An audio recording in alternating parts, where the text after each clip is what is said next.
Assalamu alaikum айымдар. Бүгүн сиздер менен мен таланттын колукчусу ушундай котлет жасайбыз. Ал үчүн картошканы сууга бышырып алышыбыз керек болот.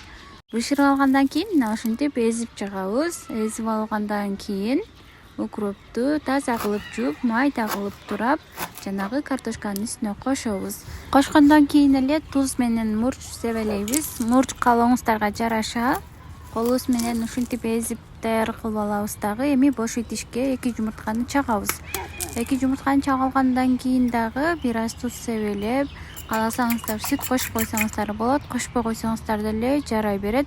Кошпосоңуздар жумуртканы көбүрөөк кыласыздар. Менде жумуртка аз болгонуна байланыштуу мына ушундай кылып алдым. Чагып алабыз. Чагып алгандан кийин бизге ушундай сухари керек болот. Сухариден кийин жумурткаларды ушинтип бышырып 4кө бөлүп алдым. Азыр жанагы картошканын ичине жумурткаларыбызды мына ушинтип бекитип чыгабыз.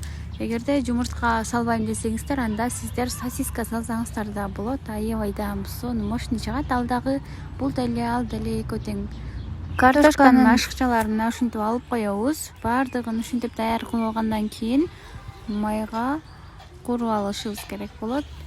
Эң эле биринчи кыла турган ишибиз жумурткага малып алабыз да, андан кийин сухариге батырып алып, майды өтө кызытпастан салабыз. Мына көрдүңүздөрбү, ушундай кылып полный салып, бир жагы кызаргандан кийин экинчи жагына которобуз. Бирок абайлаңыздар, бул аябай назик, ошого байланыштуу жарылып кетиши мүмкүн. Мына ушинтип даяр болуп калды. Сиздер дагы жасап көрүңүздөр. Аябай тез жана бат жасалуучу, дамдуу, балдарга жагымдуу. Айрыкча мен өзүмө өтө жагат бул. Бир аз тамагым ооруганына байланыштуу голосум сиздерге түшүнүксүз болгон болсо кечирим сурайм. Аягына чейин көргөн болсоңуз лайк басып, комментарий жазганды унутпаңыздар.